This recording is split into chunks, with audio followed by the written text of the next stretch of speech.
This is a Flying Cow production. Book 1, Water. Book 2, Earth. Book 3, Fire. Long ago, Nickelodeon introduced a series called Avatar: The Last Airbender. It combined great anime-style animation, strong storytelling, heart, and humor. It was great, and everyone that saw it loved it. Until one day, a terrible movie came out which everyone hated. But my co-host Loren Collins knows none of this because he's never seen the show. And that's why we are watching every episode of Avatar: The Last Airbender, because I believe this could be Loren's new favorite show. Or at least top 20.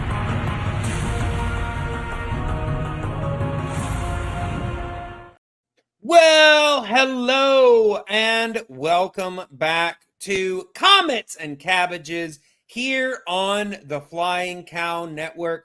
My name is Clay Johnson, the Flying Cow himself, and love them fire flakes. Well, you stole mine, but I'm Amanda Van Heil, and I could definitely go for some flaming fire flakes right now. And I'm Loren Collins, and I would just love to see what else the Fire Festival has to offer. I say that out loud, and I think Fire Festival was also the name of that scam, like FYRE thing that they had. Like, Yeah. I think in this episode though, it's called like Fire Days. Yeah, it's Fire Days Festivals or Yeah. something like that. Yeah.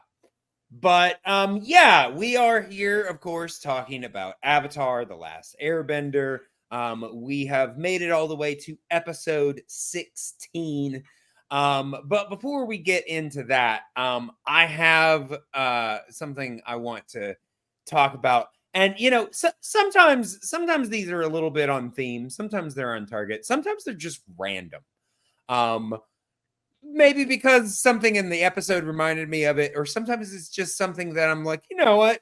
This is something I've never talked about on a podcast before. Maybe I should just throw it out there. But I don't know about you guys, but I, when I'm not like catching up with a series or movies or things like that, sometimes when I'm just like watching like filler things, I enjoy watching the Food Network. And I have like my favorite shows and things like, for me, like, the competition stuff is usually my favorite. But one of the, I guess, mainstays of the Food Network that, has for some reason like 15 million different shows on there is Bobby Flay. And Bobby Flay, if you ever watch any of his shows, introduces every single one of them the same way. He comes in and he says, "Hi, I'm Bobby Flay." And I don't know about you guys, but for some reason, every time I hear that in my head, and most of the time out loud, I always repeat it by saying, "Hi, I'm Bobby Flay." I don't know exactly what it is. I don't have like a distinct hatred or anything for Bobby Flay. I will say that I think this is one of the only ways that Bobby Flay could have garnered stardom. Because if you just look at his presence on camera, on its face, on camera, he's not super charismatic. He's kind of dead in the eyes, to be honest. And I don't think anybody could say that he would be a good actor. But for some reason, within the food community and, New York, where he lives, he's considered quite charming and successful and all of these things. And I don't, like I said, I don't detest the man or anything, but of the people that are on the Food Network, he's not one of my favorites. But he, for some reason, inexplicably, has 5 million different shows on the Food Network. Some of which I watch because I do find the shows themselves enjoying. But not because of Bobby Flay. Simply because of the concepts. So, yeah. For some reason, every time I hear him introduce himself, I'm Bobby Flay. He's always seemed really full of himself. Like anytime I've seen him on Yeah, anything. he does. He does seem to, and the first way I was introduced to him was actually watching Iron Chef. Mine too. Yeah. The original one, like the Japanese version. Yes, Okay. on the Japanese version. And I will say I never saw his original battle against Morimoto, but I definitely saw his second battle against Morimoto where he did win. But I know that in both, his whole infamous thing was that in the middle of the competition, he stood up on his cutting board and basically went like, yeah. And what's crazy is that gives you an idea of this man that is like fun and over the top. And if you see Bobby Flay in anything else, he seems like the exact opposite of that. So I'm just like, how did this man who became famous for standing on a cutting board, why is he so boring in almost everything that I see him in? Because he made standing on the cutting board his entire personality and realized he couldn't get any further than that. Yeah. I don't know. Loren, do you have any thoughts here? I'm not sure I've ever seen anything with Bobby Flay in it. So yeah. Well, you're not missing much as far as Bobby Flay goes. Yeah. Just watch him stand on the cutting board and you've seen everything. Yeah. Basically, we can call this segment, a nod to one of his shows, Beat Bobby Flay. Yeah. We talked in a previous episode where we went through. I had us go through the titles of the upcoming Netflix show. Yes. Did you know they put out a cast list with like who's playing what for this show? Yeah, I knew there was a cast list out there. Not just like the main folks, like a bunch of the yeah. Oh yeah. I mean, I don't know if they're all there, but a good number of them are. So, yeah, I was browsing this and I realized. Why are you telling us that Bobby? Are you going to tell us Bobby Flay's in this show? I feel like he would be in the Fire Nation. Oh, absolutely, 100%. Yeah. He's the head chef of the Fire Nation. No. It's oh, give me a second.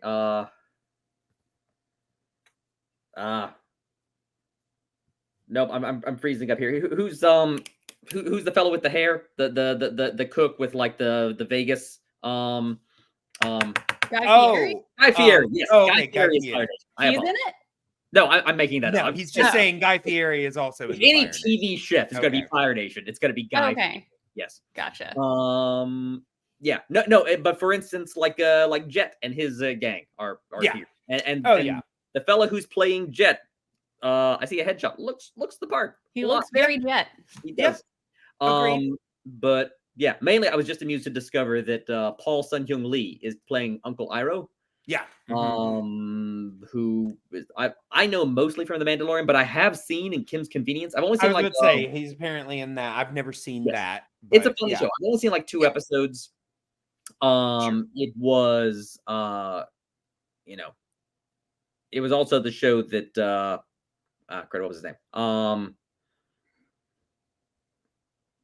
Why is it's pulling up play information here on Wikipedia. That's why. Yeah. No, Shang-Chi. The guy who played Shang-Chi was in that show too. That was his big break. Yeah. But no, it mentions like his name in Kim's Convenience was Appa. Oh, yeah. Simu Liu, I think. Yeah, Simu Liu. The guy's name that you're trying to think of. Yeah, Simu Liu. So he's played Appa and Iroh. There you go. Yeah. All right. Well, I think we have that. It would. You know what would be fun is like if Netflix is obviously not going to do like a theatrical opener. No. It would be cool if they did, because then we could do like an episode like after that. But yeah, Netflix is going to deny us that opportunity. Yeah. I do think we should do a special episode like reviewing the pilot of that. Well, we'll see. We'll see how it goes. But I think that we have messed around long enough. What do you say we get into the actual episode? Talked about everything from the Netflix version to Bobby Flay. But let's go ahead and let's get into this. Yes, this next episode is called The Deserter. And it was directed by Loren McMullen, written by Tim Hedrick, and it debuted October 21st, 2005.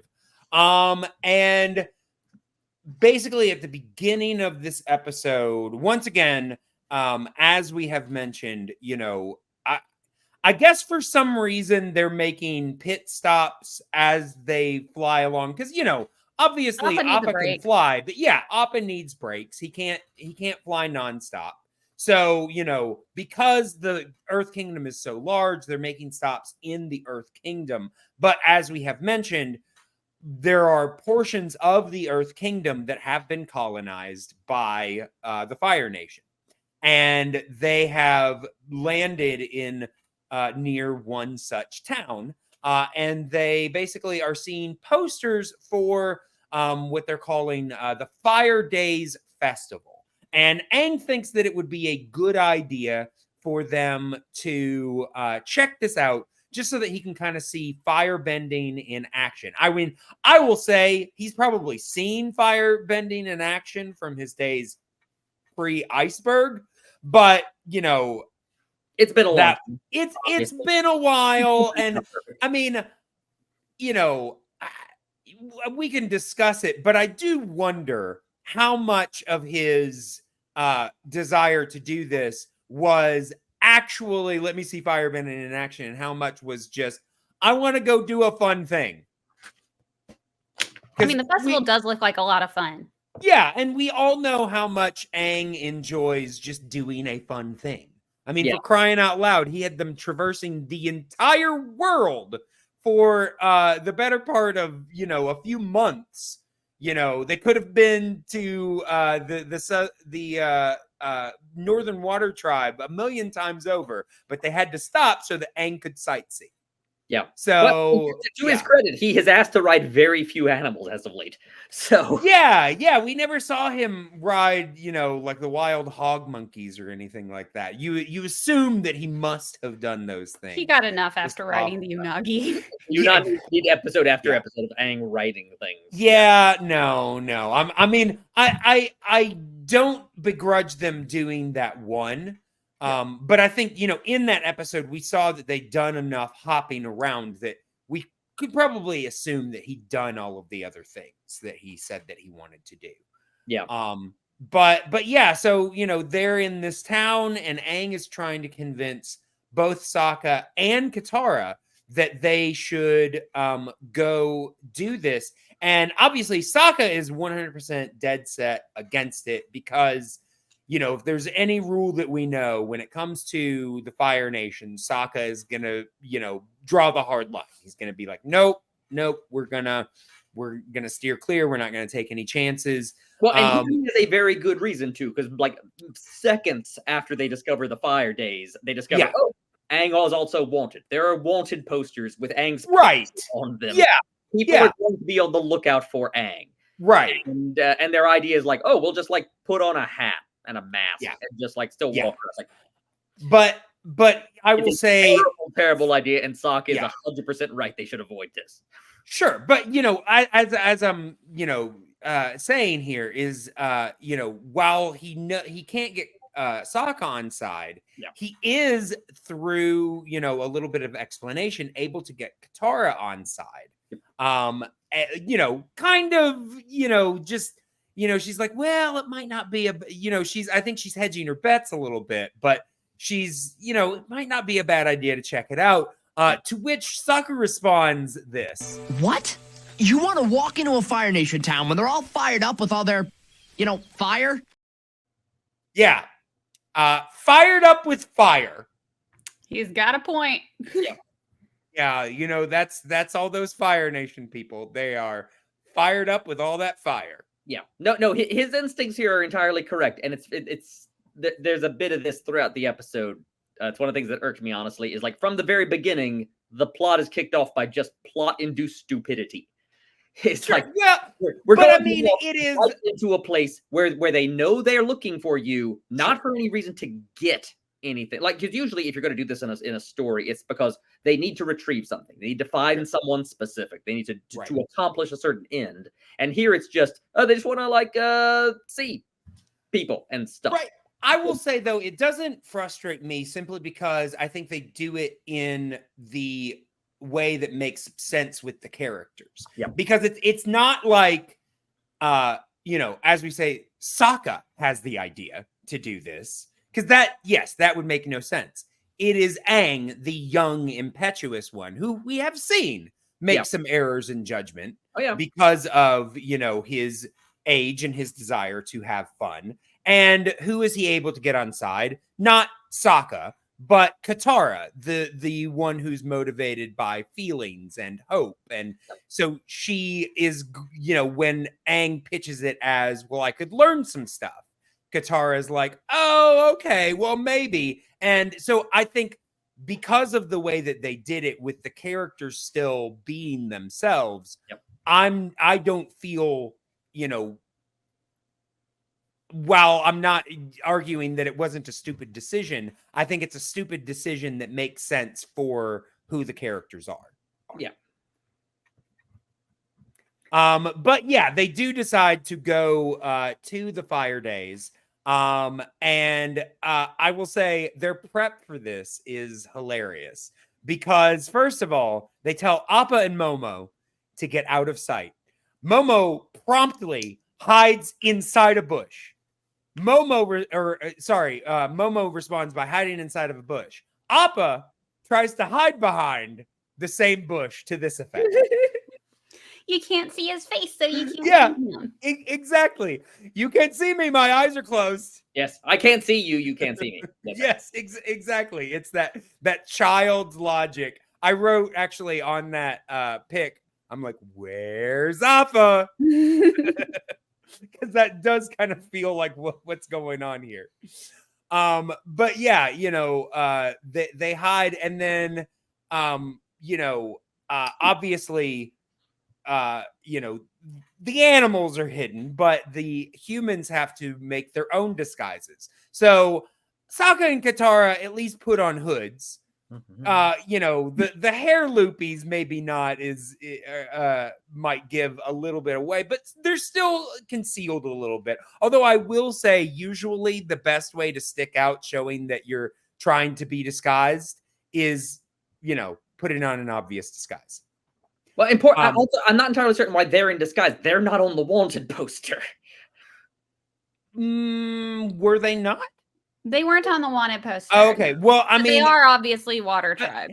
Yeah, exactly. They are obviously Water Tribe, and that probably would. And I'm sure that people know that there are Water Tribe kids with Aang. So there's that. But Aang's version of that disguise is this, which is basically just his regular shirt pulled up over his head. Looks absolutely ridiculous, fooling no one if they're looking for him, especially with the arrow in plain sight. Yeah. But once they get to the festival, they are given the idea for much better disguises when they see that everyone is wearing masks, so they do the same. I will say they do a fun gag here where the mask that Aang initially puts on is this frowny face mask, and Sokka puts on this smiley face mask. And when Katara looks at them, she decides that they need to be switched. And when she takes them off, they are making the faces of the masks that she puts on them. Yeah, which is entertaining. I would like to point out here, too, is that Aang has put on a mask. He is still wearing the same clothes that are shown in the wanted poster. I mean, it seems that none of them have put on one set of clothes. They have put on an overlayer. They are wearing robes, but yeah, it seems like they all only have one set of clothes. They must do a lot of laundry, is all. They at least have robes. They put the black robes over their clothes, and Aang's just walking around looking like himself with a mask on. The one that's in the most danger of being spotted. Yes, but, but yeah, so they decide to, check out the festival, and immediately, things get kind of messed up.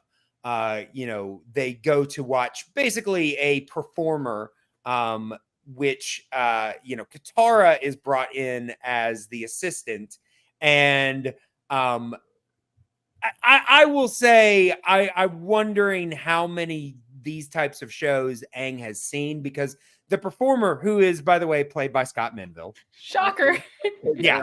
After y'all brought him up before, I immediately clocked that voice. Yeah, he just keeps popping up here. But he acts like this fire dragon, which he has created, has gotten away from him. But it's pretty obvious that that's just part of the act. Yeah. But Sokka and Aang, or at least Aang especially, is convinced by this act, because he decides to save Katara with airbending, immediately outing himself. And so they have to run. And they are helped out by a guy that we see following them throughout, a guy that we will eventually find out is named Che. And this guy, I will say, I didn't really think of this until I saw this photo, which again, you can probably find on our social medias if you are not watching the video. But when I pulled this clip, I was like, is it possible that Che is the third Jonas brother? I thought Jet was the third Jonas brother. Well, I thought we decided he was the fourth he's the Jonas fourth. brother. That's There right. are 3 Jonas brothers. Well, that we know of. It's exactly. Yeah. So which of the, if you're saying he's the third, which one is he supplanting? Well, remember, we don't know the name of the third Jonas brother. Oh. We know Nick and Joe, but we don't know the third. So could it be Che? Yeah. Maybe. Shang Jonas. Shang Jonas, yes. Yeah. By the way, before we get too far away from it, I looked this up. When we saw the wanted poster of Aang, it had Chinese script on it. And so I was curious. It turns out someone on Reddit translated that Chinese script. Yeah. Of course they did. Yes, of course they did. Yeah. And it reads, it has a little sketch of Aang, and it says, wanted, this 112-year-old fugitive is playing around with some teenagers. Hunters, be extremely cautious. By decree of the Fire Lord. All right. Yes. There you go. There you go. I will say there's also text on the other poster of a character that we're going to be meeting very soon. Did you get the translation of that one? I'm sorry, what? The poster of the fugitive. I see here there's another translation. It says this fugitive knows airbending, can create whirlwinds and flee like the wind. Oh, well, that's just Aang again. Was there anything for the blue spirit? Because that was a wanted poster. Oh, was that a one? Oh, I didn't notice that. Okay, that's yeah. There was one for the blue spirit and also one for the character that we're meeting later on in this episode. Okay, let's see. We got. I mean, his hair looked different, but he had the same scars. Yeah. All right. Oh wait, we have translations here on this page. All right. Okay. Okay. Actually, that Aang's wanted poster said this fugitive knows airbending, can create whirlwinds and flee like the wind. Yeah. Be extremely cautious. Zhang Zhang's wanted poster says wanted Zhang Zhang was a Fire Nation admiral. He is 60 years old and white-haired. Appears weak. Is actually a master in firebending. Hunters, be cautious. Shay's wanted poster says wanted. Shay was a captain in the Fire Nation army, is a coward, a deserter, and a traitor. He is 30 years old and skilled with explosives, mentally unstable. Hunters, be cautious. Yeah. That dude's 30. He did not age well. No, he did not. Yeah, no. He's looking rough. I will say, though, they pinpointed a point that I do want to make about Che later, but go ahead. And finally, the Blue Spirit wanted poster, which is a nice Easter egg. Honestly, I like this. Wanted, the Blue Spirit, stole the Avatar He wears a blue Earth Kingdom opera mask. Ooh, opera is a Opera thing. mask. Oh, okay. Good to know. His true identity is unknown, but disregard the rumors that he is a ghost. If you discover his whereabouts, spare no effort in apprehending him. So yes, All very right. nice. Yeah. I'm I just love the idea that they're putting out there that there's just going to be a guy walking around in that mask. yeah. Just, Be on the you lookout know, he's just, you know, you're going to see him walk out of the bathroom wearing the mask. Also, it's You Fire know? Day Festival. Someone's probably cosplaying as the Blue Spirit and is going to get in some trouble. Yeah, Uh, absolutely. Fire, I'm sure they've gotten a lot of false tips. Fire Days Festival has language is translated to celebrate the Fire Days Festival, featuring traditional Fire Nation food, Fire Nation cultural exhibits, jugglers, magicians, firebending masters, puppet shows, and plenty of fire to make you feel like you are back home in the Fire Nation. Well, there you go. I was going to say, I think they read a little bit of that one in the episode. Yeah, I will say though, it has the nicest design of these, honestly. Sure. You pointed out the puppet shows. We do actually get to see a little bit of a puppet show, which is basically the Fire Lord, you know, showing what he does to his enemies and just engulfing them in flames. Yes, so I wrote Flame and Judy. Oh, okay. Yeah. Well, I liked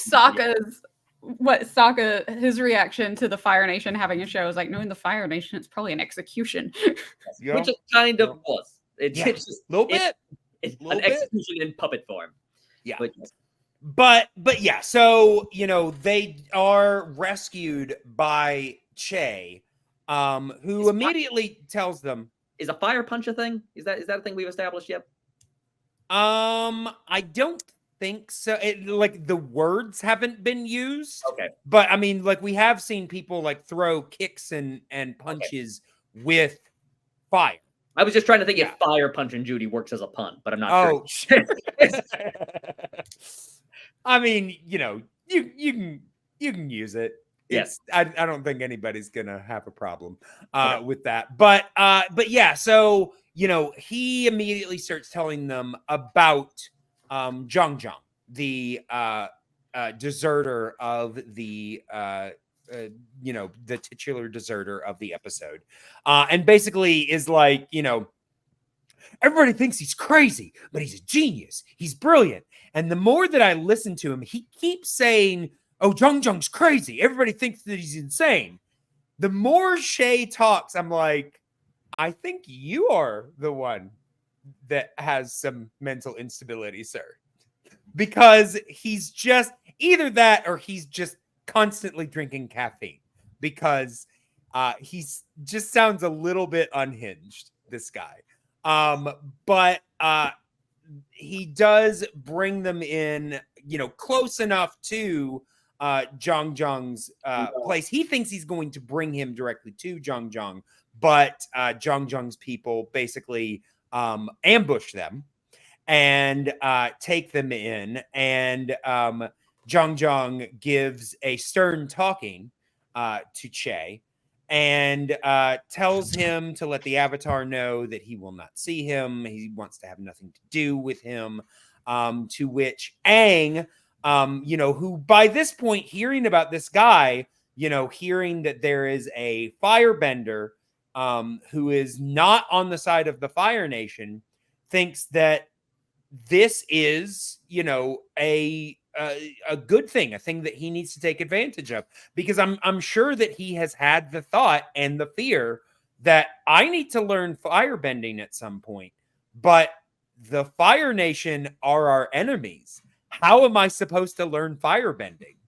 I mean, have you guys thought about that, that possibility, and like, you know, what, if anything, have you thought about it?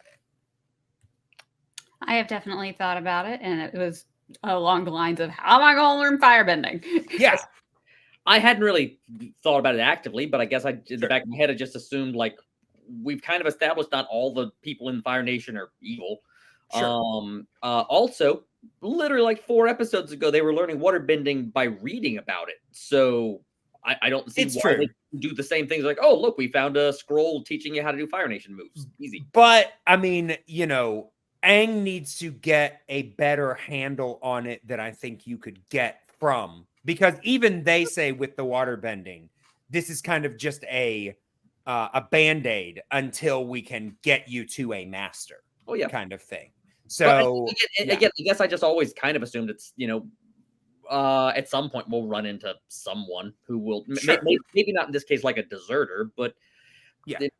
if they want to make the Fire Nation anything other than just like a legion of stormtroopers, then yeah, there have to be people of differing opinions. After all, Roku was Fire Nation, right?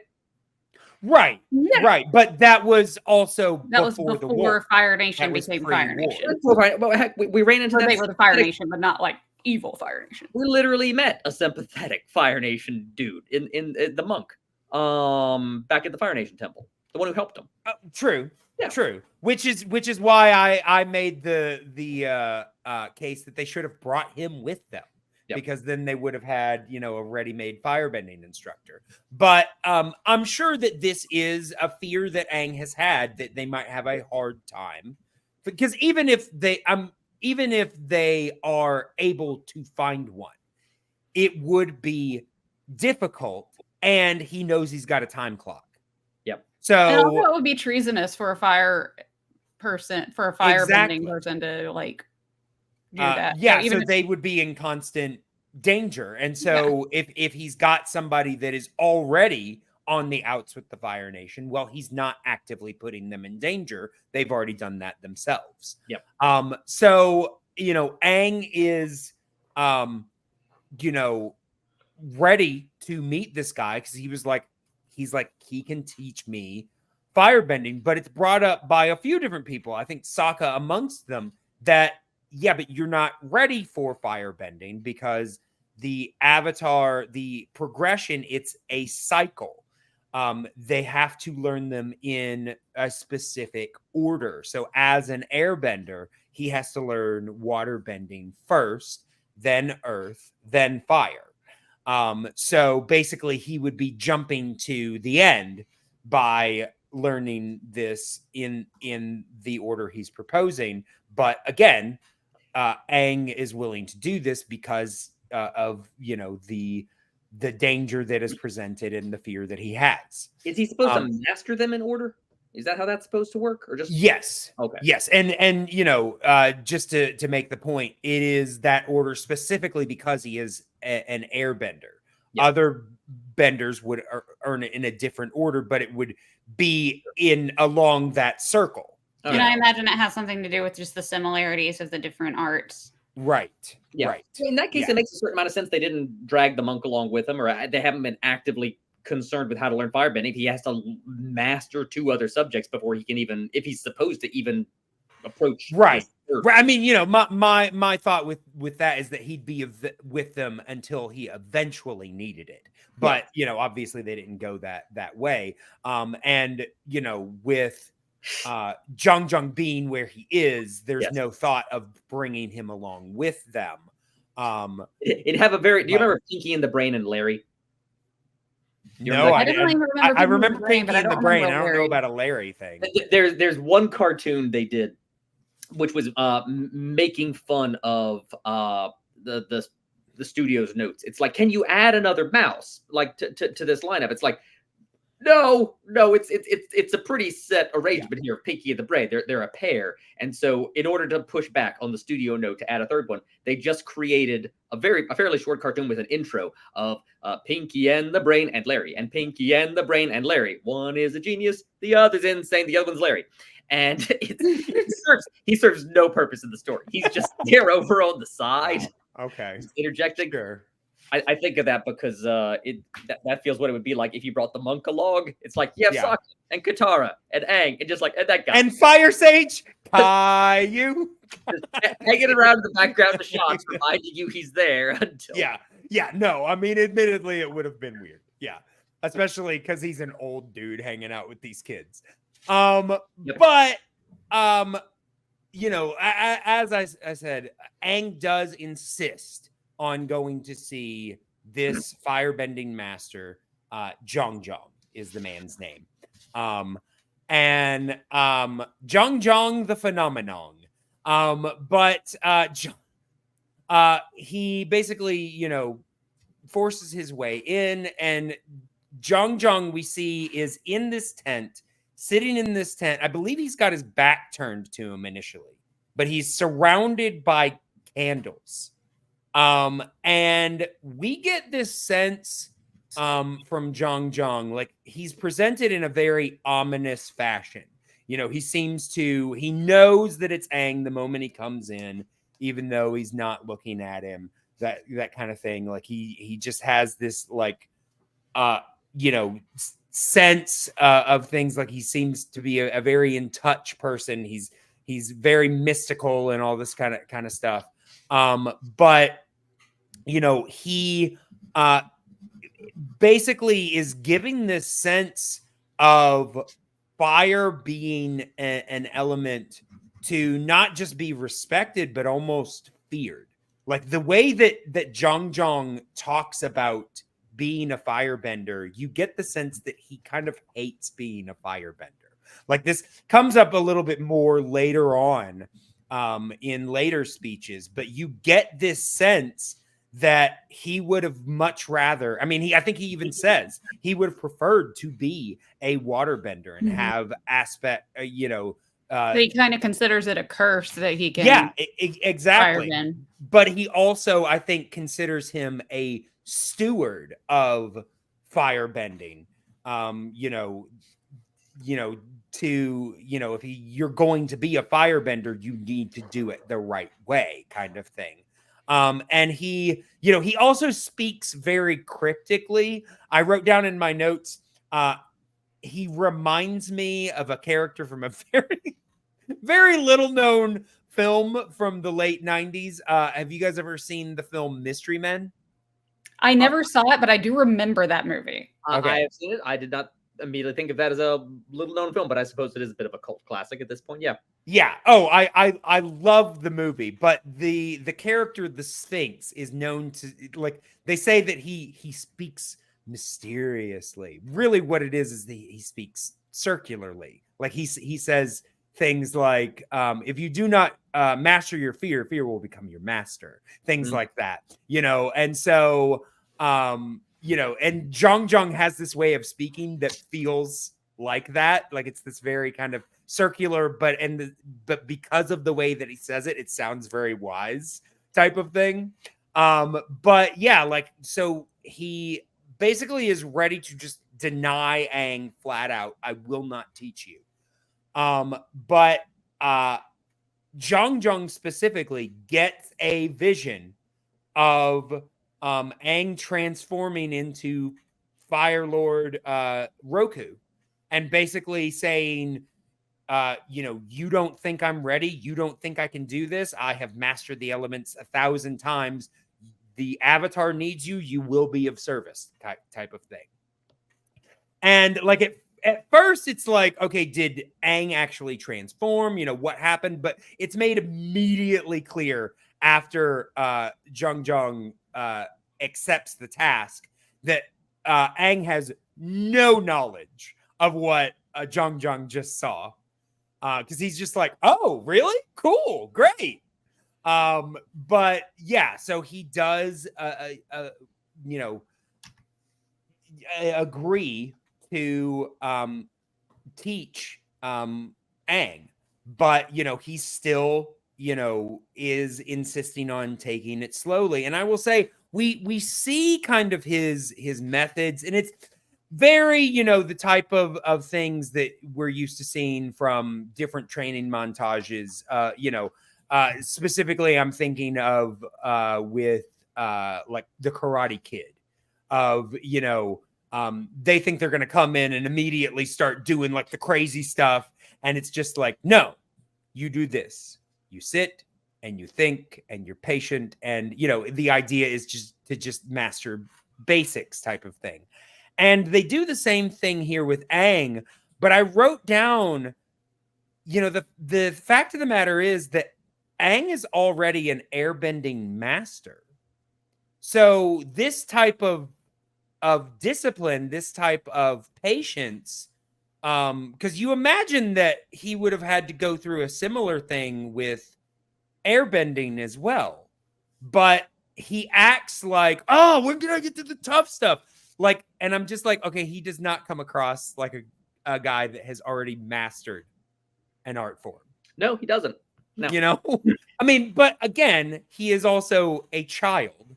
So, and also, you know, because he is the Avatar, he probably was an airbending prodigy.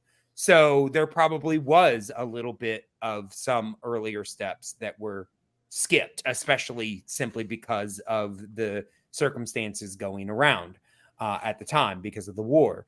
But I do feel like Aang would have a certain amount of, you know, patience or discipline simply from learning airbending that he doesn't seem to be exhibiting here. I'm guessing we all agree. Yep. But yeah, so you know, he's getting frustrated with all of these tests. There is a point at which, you know, they climb up, you know, this mountain or whatever, and basically Zhang is just, okay, stay here and focus and breathe. And he leaves, and Aang comes back like hours later, and he shows up, and Zhang's just like, I didn't tell you to leave. What are you doing here? And Aang's just like, I have been sitting up there breathing for hours, and I'm done with it. I want to stop. And Zhang responds, you want to stop breathing? Which I was like, touche, sir. Very good. Very good.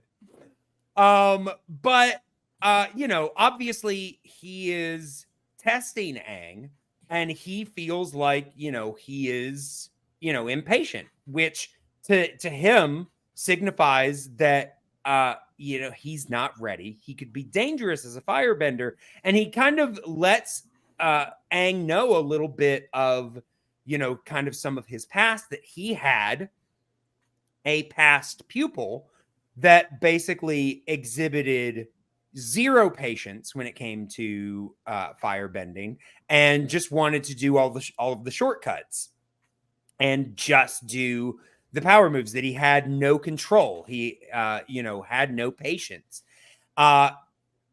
Which brings us to the fact that Admiral Zhao's in this episode. Yeah. And imagine who he could be. Right. I mean, you know, it's pretty obvious foreshadowing. You know, the episode lets us know right away. He's talking about Zhao, in case you weren't sure. Talking about Zhao, did you know that? Did you know? Because it's happening. That's why we're seeing Zhao right now. It was Zhao. Zhao did it. But yeah, so, you know, because we are introduced to Zhao earlier in the episode. And, you know, because he basically sees that, you know, basically he's coming down on the people at the Fire Days Festival for letting Aang escape and all this kind of stuff, even though, you know, Zhao has already let Aang escape at least twice. So what did he expect, you know, the runners of a festival to do? But you know, he, you know, we see that they are on their way, you know, kind of to where, you know, they're tracking Aang down. But before they get there, Zhang does decide to give Aang another test and tells him, he's like, we're going to start working with fire now. And Aang's like, just like, yeah. Yay, fire! And he catches the leaf, burn things. puts like a tiny little like ember in it, and then is like, control this leaf. And honestly, when I look at, like, obviously Aang is just like, oh, really? I'm just like, honestly, I think that's a really good way to start off working with fire. Yeah. You've never dealt with fire before. Let's just see if you can control it first. Yeah. I think that that's really smart. But of course, Aang is feeling, you know, he's feeling the pressure of the clock. He is, you know, feeling, you know, obviously there's a little bit of boredom setting in here too. But I do think that a lot of it is just that he's feeling the pressure of what he needs to do, and just feels like ultimately this is going too slow. Well, Zhang leaves him basically to check on something, that one of his people have come to tell him. I will say, have you guys noticed that after he brought him in to meet Zhang, we have not seen Che in the entire rest of this, them hanging out with Zhang or the followers. I don't really think that Che is really part of these people. I think that Che is really He tries kind of to be. well, yeah, exactly. I think that he's kind of like the embarrassment of the group. It's like, oh, Che's here. Yeah. Which, by the way, Teddy is letting us all know that he's here. Oh yes, Aw, yes. hey, Teddy. Yeah. Yeah. Yeah. By the way, when Shay first started talking for a minute, I thought like it was Scott Menville again. It sounded. Yeah, it does have a little bit of that to it, but yeah, no, it's definitely not him. No, it is. I looked it up. It was John Kassir, whose name rang a bell, and then I had to double check. He was the voice of the Crypt Keeper back in the old live action Tales from the Crypt. He was also Raymundo on Rocket Power. Well, I've never heard of that show, whatever that is. Is that the Nickelodeon show? It was a cartoon that Yeah. I didn't watch much of it, but I saw like a couple of episodes early on. No, he's been a voice actor for I guess 30 years at this point, because Tales from the Crypt was late 80s, early 90s. So yeah. But yeah, so Zhang does leave Aang unattended, but he's just like, he's got to leave. He's good. But Aang decides, he's like, I got fire. Let me just see what I can do with it. So he, instead of doing what Zhang has told him to do and to keep the fire from, consuming the leaf, he allows it to consume the leaf and creates a flame and, just starts messing around with it. And, while he's doing this, Katara is on the sidelines and is watching and is like, she's like, that's good, Aang. I'm glad you were able to do that. But remember, it's fire. Be careful. And, Aang is starting to be a little reckless, because, and I will say, this is the thing that I did think kind of fit in with his, even though he is a master, he's a master of air, not fire. Air is not a harmful element in its presence, whereas fire is. And so this is something he is not used to. And he does get a little reckless with it. And in that, accidentally burns Katara.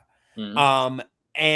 Which results in a scene which I actually really liked, just because of the kind of the rawness and the realism of it.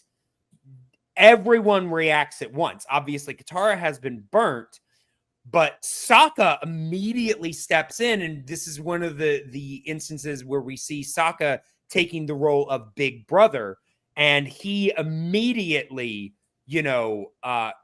defends Katara, pushes Aang away, and is just like, you burned my sister. Says it several times. Mm-hmm. And we see Aang, Aang is immediately trying to console Katara or whatever, because he feels bad, but Sokka, understandably, is just trying to defend Katara. And it was this very kind of, we've never seen really Sokka and Aang at odds. But here we are. I mean, Sokka gets forceful with him physically, like pushes him down and is like, you hurt my sister. This is not okay. Like, you have crossed a line here with your recklessness. Exactly. And I mean, obviously, we know that Sokka has, he's always kind of been, we talked about it a few episodes ago. He's always kind of been, a little standoffish towards bending as a whole, but especially firebending. Like, I feel like he feels conflicted about the fact that Aang has to learn firebending at all, because in his mind, firebending is just evil. And so when in the first instance of Aang learning firebending, he hurts Katara, all that does is bring up all those negative, excuse me, all of those negative emotions. Yeah. Because he saw firsthand, he got a closer like experience of what the Fire Nation did. Yeah. Than Katara. Like, she was there, but she was a lot younger. Right. So, I think that this is a great character moment for Sokka to kind of see the way that he reacts. I mean, obviously, eventually, they come back on side and everything, but I like this moment for all three characters, honestly. I mean, we don't get as much from Katara because she's just in pain. Yeah. But, especially from Sokka and Aang, Aang obviously feeling horrible about this, to the point where later on when he's confronted, he just says, I'm never going to firebend again. Yeah. That's a good reminder about how Sokka feels about it. It is kind of like, to use another pop culture metaphor, like, Aang just informing him is like, it's really important that I experiment with the dark side of the Force. It's sure. Yeah. It's like, I know I'm a Jedi, but I really need to learn what the dark side is all about. So. I mean, that obviously it's in the Avatar universe. It's not that black and white, but that is the way Sokka sees it. That's how Sokka feels about it. Exactly. Yes. Yeah. But yeah, so I will say immediately after seeing that scene, Katara runs to the river, because they're right on the river. She puts her hands in the water and discovers that she has the power to heal using water bending. And this is actually where we get actually my favorite scene with Zhang, where he talks about what I talked about before, how we are really kind of seeing the conflict that he has towards firebending, that he really kind of sees it as like a dangerous art form, and would have much rather been any other type of bender, but because of who he is, he has, because he is a firebender, he basically is promoting firebender safety, and sees it as, kind of his obligation to, respect fire and firebending by extension. But yeah, I thought that was a really cool thing. And we see that Katara has a new ability. But Katara actually is the one that eventually brings Aang around, because as I said, he runs off after he hurts Katara and is just he's shaken. He feels horrible about what has happened, and says that he's never going to firebend him again. And she makes the point, you're gonna have to. You're the Avatar. That's just part of it. But you know what? Maybe we did rush into this. Maybe it was too soon. By the time, if she doesn't say this, but I think the thinking is, by the time you get to firebending again, you will be more prepared. You will be more ready for it. Which I think is, partially why the cycle is the way that it is. Especially for Aang. But yeah, while all of this is happening, Admiral Zhao has arrived, and he has confronted Zhang and made it clear that yes, he was Zhang's student. That he became impatient with Zhang's teaching, and kind of sees Zhang as a bit of a fool for not using the power of fire as it is. But and believes that he's got him surrounded. Aang finding out that Zhao has confronted Zhang Zhang, goes to help Zhang Zhang. Of course, Zhang Zhang is in no need of help because the moment that Aang lets him know that basically he's here, he can take care of Zhao. Zhang Zhang disappears in a fireball. Just he gone. And Zhao's just like, it's just sorcery. He's in the forest. He's gone in the forest. But we find out later that after that fireball, all of him and his followers, with the exception, once again, of Che, they have all disappeared. Yeah. Which proves my point. They just don't Che like is him. not really part of this group. He just, he's the hanger on. He thinks he's part of the group. He He's- tries to be part of the group. He's not. He's not. No, he is not. But there is now a bit of a showdown between Zhao and Aang. And like I said, Aang showed up while Zhao was talking and has learned that Zhao was the student that Zhang Zhang was talking about. And because of that, he knows Zhao's biggest weakness, which is the fact that Zhao has no control. And so Aang decides to use that to his advantage. Because I don't think that Aang is he doesn't feel threatened by Zhao as an enemy, but he does know that Zhao will keep coming. Yep. So what he decides to do is to use Zhao's impatience against him and turn his fire against his own ships. So I will say, while Aang is kind of taunting Zhao, we get this. Ahoy! I'm Admiral Zhao! Which, by the way, I love that. when I saw that, and I had already decided to talk about it in this episode, reminded me of what I talked about earlier in this episode.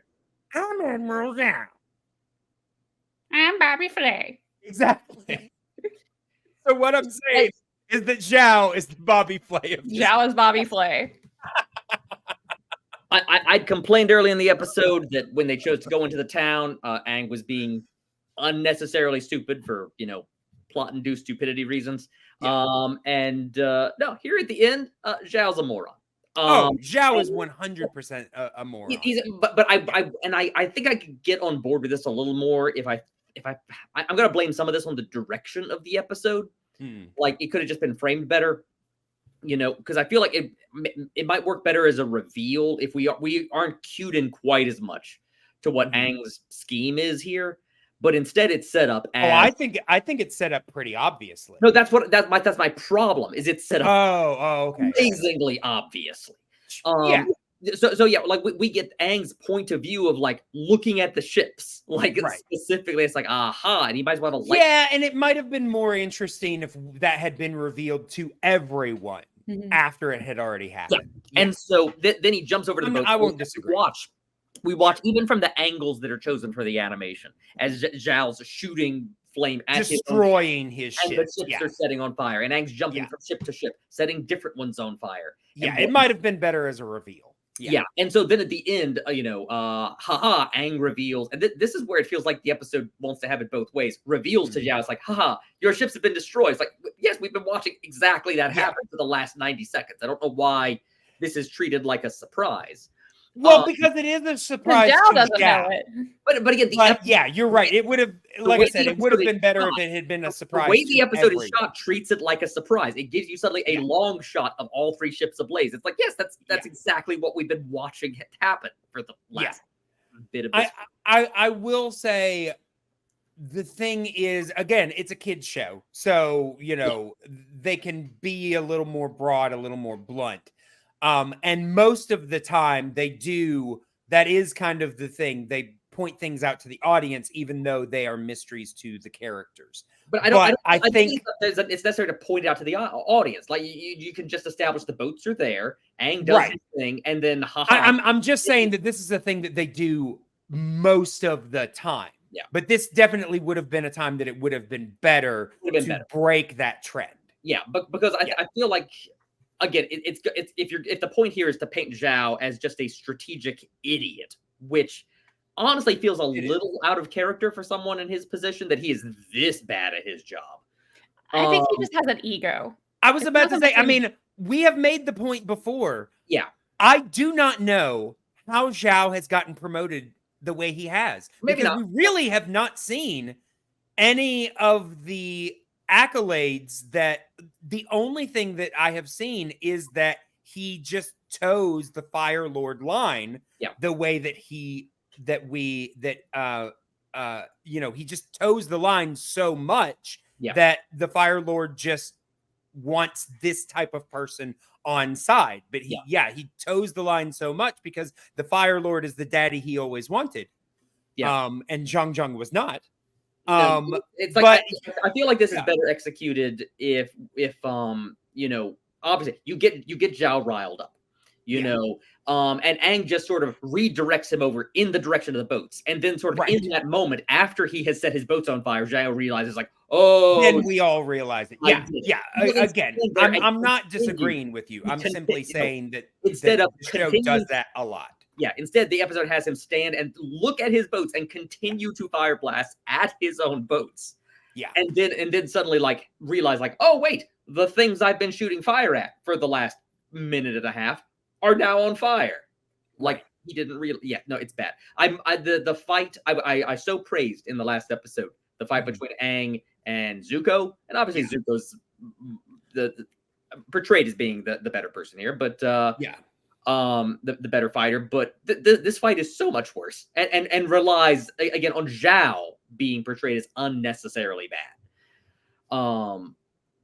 I mean, again, it is also a one-sided fight. It is literally all Aang is doing is dodging in an attempt to get, which is a nice beat. I admit that, but it doesn't have to make Zhao look that oblivious to what he is doing in the action. It should be more impulsive. That he can control himself. Like as he's trying to catch Aang, he keeps right. I personally don't have any issues with the way that it makes Zhao look. I do agree with you that I wish it had been not as obvious to the audience. But I don't have any problem with making Zhao look like an idiot. Yeah. You keep the focus a little bit tighter on them, and you're not focusing on like where all of Zhao's blasts are going. This is one way to shoot this, right? Is that the camera is not showing you what he's hitting behind Aang.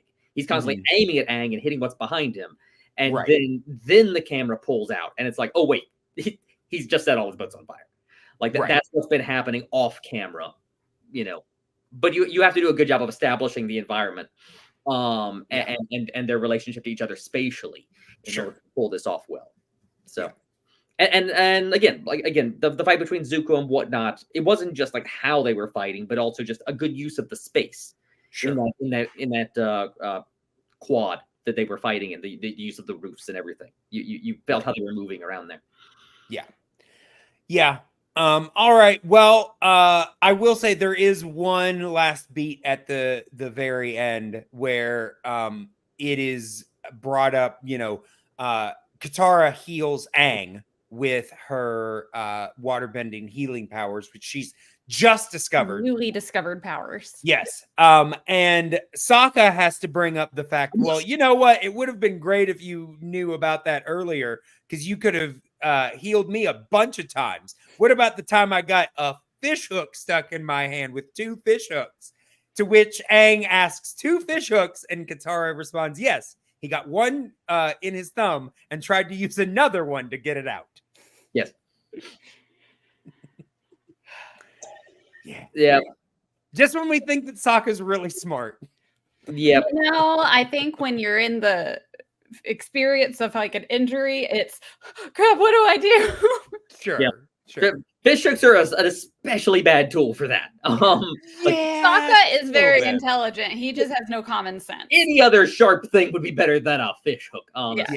Yeah. He's smart. Yeah. He just doesn't think. Yeah.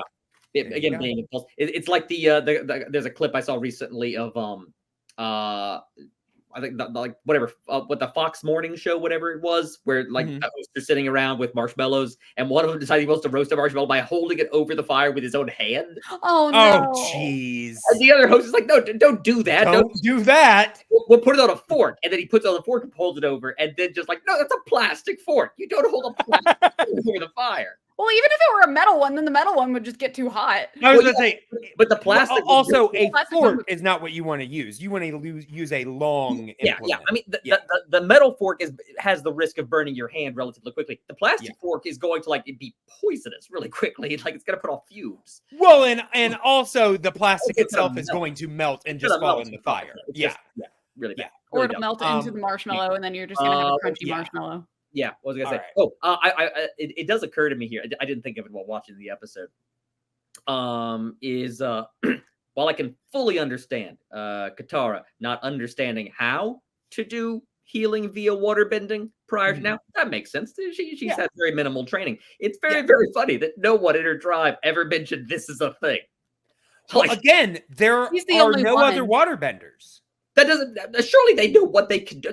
Other people there have presumably been healed at some point. Yeah, Like, but people okay, there I will their say husbands must have the healed. situation with the waterbenders in the Southern Tribe will Yeah. come up eventually. Yeah. I'm just going to say that it's kind of considered taboo. Oh, the healing is? Just waterbending itself, Oh. which is why she really only does it when she's alone or with Sokka. Yeah. It just feels like when I assume at some point there's going to be some reunification, the husbands come back home, and when their wives are informed, it's like, oh wait, I had your children, and you had healing powers, like to make me feel better, and you didn't use them. Like it's you're sleeping on the couch, you're sleeping on the ice couch, that's in the living room. I mean, I will say though, they say in this episode that it's Zhang says that's an ability that not a lot of people have. Again, I'm not saying that she should know how to do it. I'm not saying any of the folks there could do it. I'm saying like just culturally, this should be something she's aware of that waterbending could do, because that's a big important detail. This is stuff. Yeah, that but comes into play later. again, in the Southern Tribe, waterbending is not part of their culture anymore. No, it's just not. I mean, they've only been gone 2 years, so the men have. Oh, the men have. Okay. The men have been gone 2 years. Again, We're more not- will be revealed about the Southern Tribe later on. I just took it on. I guess I just assumed a number of men who went off were waterbenders. No, Katara specifically says, "I am the only waterbender in the Southern Tribe." Well, yeah, because everyone else is gone. Even She doesn't say in the South Pole. She That's- says in the Southern Tribe. That's what she meant by that. Okay, I get you now. All right. Yes. Yeah. Yeah. Okay. So she's never had anybody to show her waterbending or anything. It's something she came upon by herself. Gotcha. Okay. Yeah. All right. Well, is there anything else about this episode that we want to discuss before we move on to segments? I'll very briefly say that, a couple episodes back for the fortune teller, y'all thought that I'd like. That was the comedy stuff that I would not like. Sure. I can't put my finger on precisely what the difference is. It's the comedy, like in this episode, I do not like. Okay. I'm not sure what distinguishes it, but there are various. I literally wrote down bad comedy. The use of like anime style sound effects annoys the heck out of me. That's one thing. Right. But also there were just various comic beats that felt way too on the nose and reductive. The only one that comes to mind, I still didn't write this down, was when they go into the Fire Days Festival. And they're standing there and realize like, oh wait, where can we possibly get a mask? And then it'd be like, rack shift. There are masks. And immediately after Sokka says it, some guy says from the back, in the background of the shot, it's like, Get your Fire Day Festival mask here. Sure. That's a solid comic beat. I appreciate that. Which is then immediately followed up with Sokka saying, well, that was fast, which is like the most cheesy Disney Channel style tag on a punchline. It's like, it's not necessary. That's lame. And that's the kind of comedy this episode kept delivering, and that I don't like. Okay. All right. All right. Anything else before or are we ready to go on? All right. Well, then let us go ahead and get right into our segments. And we are going to start with our My Cabbages moment. If I can find the thing. My Cabbages! Yes. Yes, which is, of course, the section of the podcast where we talk about our favorite or most interesting moment from the episode. Loren, we will start with you. What was your My Cabbages moment for this episode? I was hoping you were going to start with Amanda, but Oh, no, that's fine. I will come up with something here on the fly. Because yeah, I as I was watching, I didn't hate this episode, but Sure. just like it didn't do much for me. Right. And despite the fact, like getting to see Fire Nation culture, initially I thought was going to be really interesting. Let me talk. I'll save most of this for my score in a second. Sure, but I mean, it's very surface level. It is Fire Nation culture. So I'll come back to that. I'll go ahead and give it to the Scott Menville's character, the stage magician. He seemed to that section. No. Oh, I'm sorry. This is the My Cabbages, not This is the the big scene. Mako. Yeah. Yeah. Right. Not yet. This problem I get for abbreviating this on my form as MC for My Cabbages and M for Mako. So. Oh yeah, sure. Yeah, that's right. Let's go with Amanda while I stop and reconvene. Okay. All right. Yeah, that's fine. All right. You know, I felt like there were some good moments. I really enjoyed the fire festival. I thought Katara getting, like, just the emotion of Katara getting burned was really intense. But honestly, I got to go with Aang shaking his butt at Zhao. That was my favorite. I got to say, that was a contender for me as well. Yeah. All right. I have realized now what mine is. Okay. Which is that I'm not sure this clicked. Well, absolutely. It didn't really click with me while I'm watching the episode, but over the course of discussing it and which honestly is a lot of times where I come up with mine as well. where you land on something. Yeah. And my favorite moment, honestly, is the Wanted posters. Because that's part of the reason I kept reading them. First of all, I like the design of them. That was just a nice sort of very obviously very Chinese influenced. It's a very nice touch. Like they, in terms of small detail, animation stuff, they don't have to go to the trouble in animating this episode of actually putting actual characters on those posters. But they did. They could have just scribbles on there or something or covered it up. True. But they put the work in, extra little detail. And to see those kind of style of posters and the fact that they exist at all in this world. To just let people know, like, these are people we're on the lookout for. And like I said, the Easter egg of the Blue Spirit having a poster, even though we haven't seen him in several episodes. And I'm assuming we probably won't see him for several more. For all I know, he shows up next week. I don't. But not next week. At the very least, not next week. No, not next week. But no, the wanted posters are a nice bit. So yeah, my Cabbages moment ends up being something with no dialogue in it. It's just a visual look at something. Sure. All right. Well, my Cabbages moment, and honestly, this is one of the reasons I go last, because for some reason I did not think about this moment initially until Amanda mentioned something. But mine is easily the reaction to to Katara getting burned. The way that plays out for all of the characters involved, even building up to then Katara discovering that she can heal herself. I just really enjoyed that moment, especially for Aang and Sokka. Sokka, like I said, defending his sister, and us kind of seeing that anger and fear that is in there, just inherent to the idea of firebending. And then we got a lot of Aang's raw guilt. emotion in that scene. Yeah, a lot of great raw emotion, and I think that the especially Jack Ducena as Sokka did a great job bringing out every aspect of how that affected Sokka, and so I really enjoyed that moment. So yeah, I think it is now time to do our Mako Award.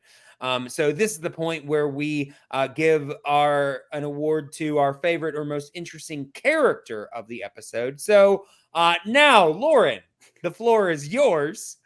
Since you've kind of already told us yours, who gets your Mako Award?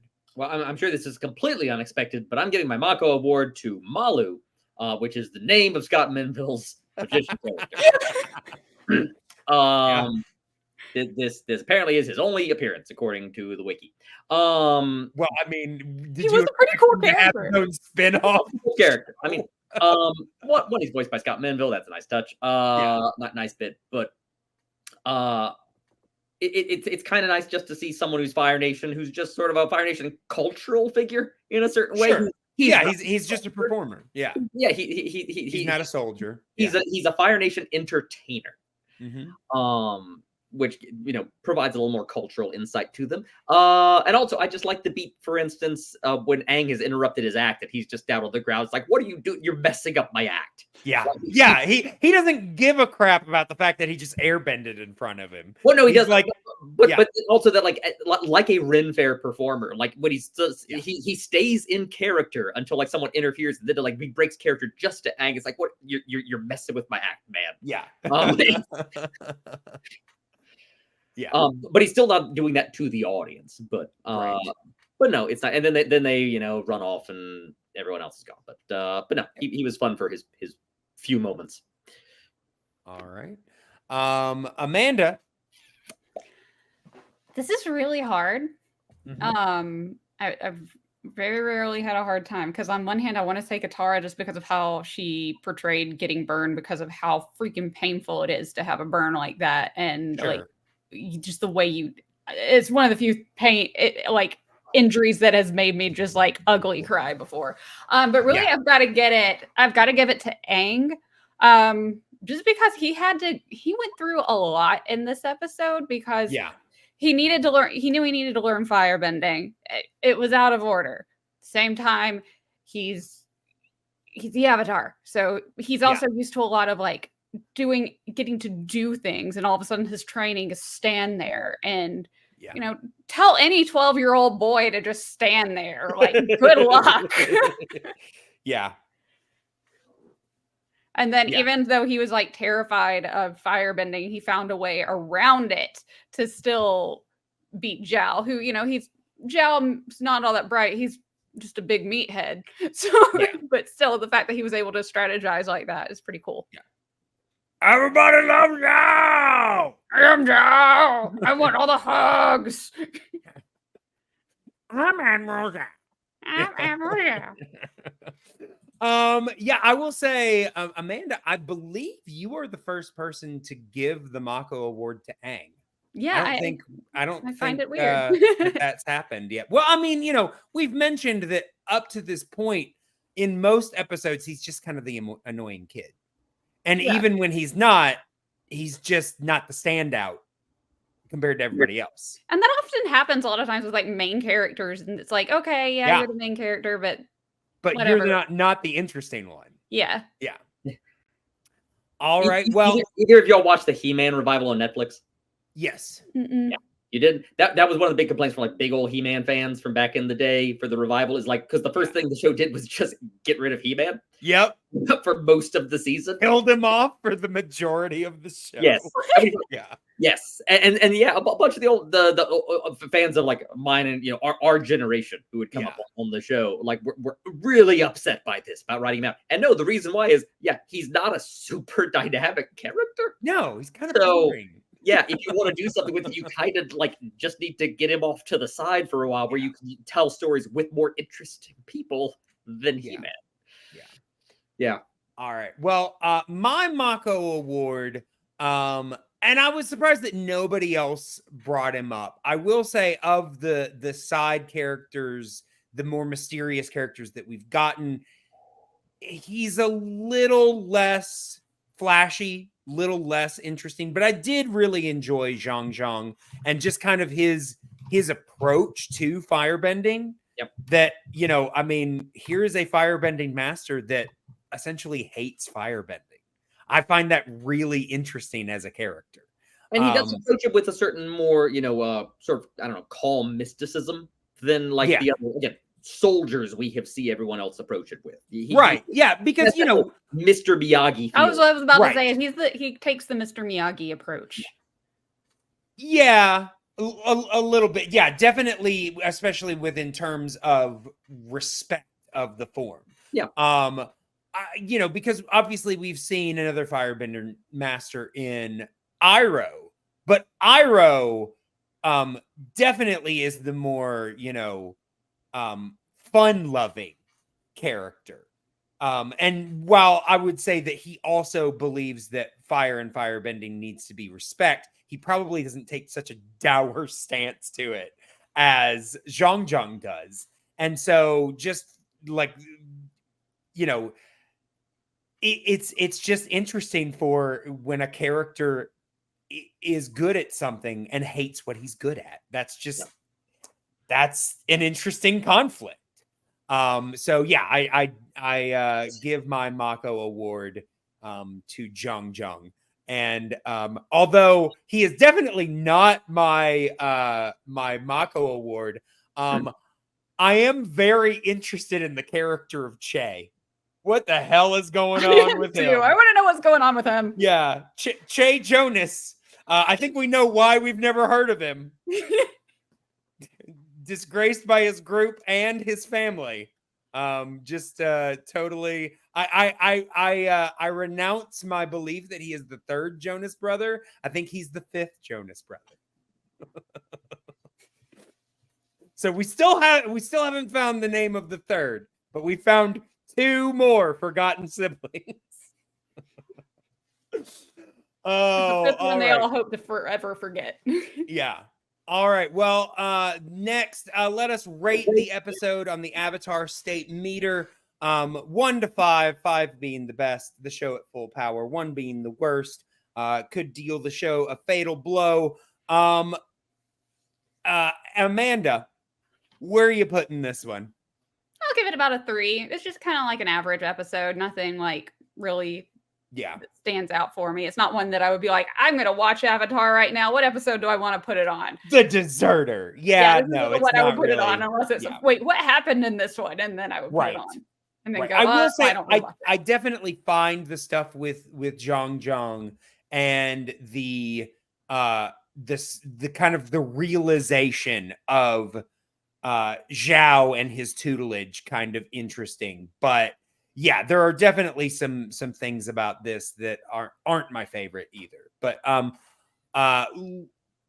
Loren, what about you, sir? I think I'm probably gonna go with 2.5, something like that. The thing I have to recontextualize here how the scale works to a certain point. The more episodes I see, but yeah, I mean, I don't think that you can necessarily compare them to each other. You really just have to grade it on its own merit. Exactly. So like, there's not. I mean, there are some things here that I on the whole I did not actively dislike the episode. It's not like this is a chore to sit through. Right. But like. And at the start, there were things that it seemed to be setting up that I was looking forward to. Again, seeing Fire Nation culture, portrayed positively to some extent. Getting a glimpse at them. And when they get into the festival, it seemed intriguing. And then they promptly abandon that setting. Sure. And what happens at the latter part of the episode, especially the climax with Zhao, I've established my issues with that. Sure. So yeah, the things that I did like got abandoned. The focus was instead turned on to things that I didn't. And even the strong parts of the episode, the stuff like we discussed with the Mr. Miyagi style Karate Kid training from Zhang.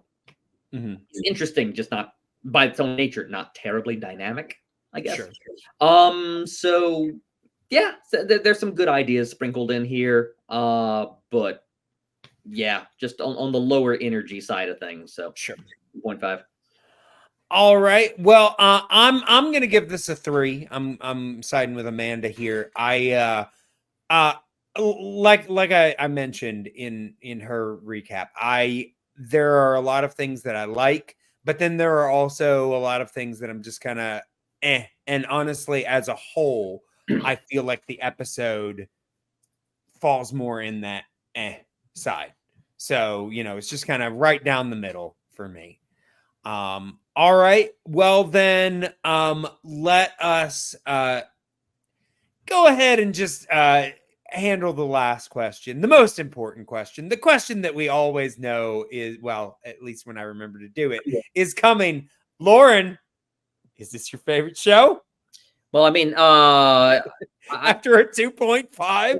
after a 2.5, if you want to take a guess here. Yeah, coming after 2 episodes that I gave 2 of my higher scores to. I know. Yeah. Well, I mean, you had to probably know that another lower one was coming. I think I even joked last time. It's like it's only downhill from here. It's sure. So, I mean, still solidly in my top 500, I guess. But yeah, keep going. We're close to the end of season 1. At that point, I don't know, rate the entire season. I have something as a whole to judge it by. Sure. All right. Well, then it is time to go ahead and let people know how they can get into contact with us. So you, of course, can contact me at the Flying Cow Pod on Twitter and Instagram. We are also on, you can email at theflyingcowpod@gmail.com. Do not forget to check out all of our shows on the YouTube channel and the podcast feed. And do not forget to check out the Patreon, patreon.com/The Flying Cow. Lots of exclusive fun stuff over there. Amanda, we'll start with you. What you got going on? You can find me on Twitter at Amanda Van Heil. You can find me on Twitch playing video games at Panda Princessa.